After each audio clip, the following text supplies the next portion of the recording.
Oh, face à face. Thank you, Lord. Thank you, Jesus. Thank you, Holy Ghost. Nous commençons aujourd'hui notre nouvelle étude intitulée « Comprendre les derniers temps ». Aujourd'hui, nous sommes dans la première partie.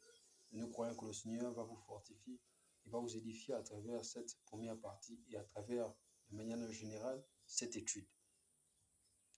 Vous savez, quand on parle des derniers temps, vous devez avoir à l'esprit, vous devez être assez sensible quand on parle de ça, qu'il existe plusieurs temps. Parce que la Bible nous dit bien les derniers temps. Si la Bible nous dit les, c'est qu'il y a plusieurs temps. Donc ce que nous devons comprendre, c'est que dans ces derniers temps, il y a des événements mineurs et il y a des événements majeurs. Et nous allons commencer au début de notre étude, principalement aujourd'hui, sur les événements mineurs. Allons-y dans 2 Timothée chapitre 3, versets 1 à 5. La Bible nous dit ici, « Sache que dans les derniers jours, il y aura des temps difficiles, car les hommes seront égoïstes, amis de l'argent, vantards, orgueilleux, blasphémateurs, rebelles à leurs parents, ingrats, impies, implacables, insensibles, calomniateurs, violents, cruels, ennemis du bien, traîtres, emportés, aveuglés par l'orgueil, amis du plaisir plutôt que de Dieu. Ils auront l'apparence de la piété, mais régneront ceux qui en fait la force. Éloigne-toi de ce genre-là. » Ça, c'est l'apôtre Paul qui donne une recommandation claire et un conseil clair à Timothée par rapport aux derniers ou encore à certaines choses qui vont arriver autour de son ministère.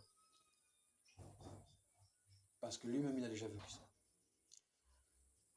C'est la raison pour laquelle vous devez comprendre ou encore vous devez avoir à l'esprit qu'il ne faut pas être surpris.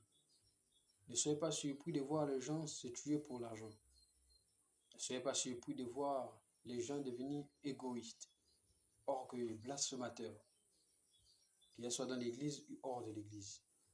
Ne soyez pas surpris de voir les enfants devenir rebelles, devenir impies, insensibles, qui donnent des maux de tête, des soucis, des problèmes à leurs parents. Conseiller, malgré ça, rien. Corriger, malgré cela, rien. Et il semble comme si la chose devient encore pire. Ne soyez pas surpris de voir tout ce genre de choses, où il y a des enfants qui apportent des problèmes sur les problèmes à leurs parents, qui empoisonnent leurs amis, qui sacrifient leurs amis, qui deviennent des traîtres, qui deviennent des violeurs, qui deviennent des calomniateurs, qui deviennent des assassins. Ne soyez pas surpris de voir ce genre de choses, d'entendre ce genre de choses dans le monde, quand ça passe à la télévision. Parce que nous vivons les derniers temps et nous sommes dans les temps mineurs. Ne soyez pas surpris qu'au sein des églises, ou encore au sein des lycées, des universités, des entreprises, etc., il y a des sectes, il y a des pactes, il y a des magiciens, il y a des sorciers. Savez-vous que l'année 2023 est l'année qu'ils ont principalement choisi pour dévoiler au grand public leurs œuvres démoniaques, sataniques, de franc-maçonnerie, de sorcellerie, de magie au monde entier?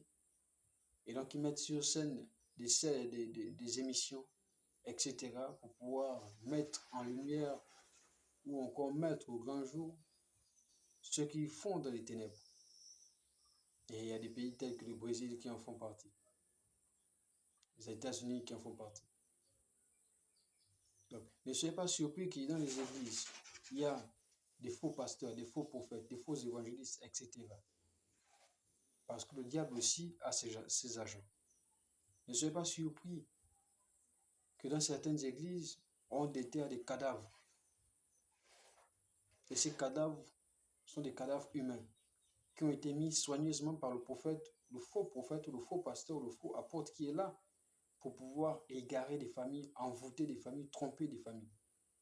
Et sachez que vous ne pourrez rien faire contre ce genre de choses parce que ça va arriver. La seule chose que vous pouvez faire, que nous pouvons faire, c'est de prier que ce genre de choses n'arrivent pas à notre famille, n'égarent pas notre famille.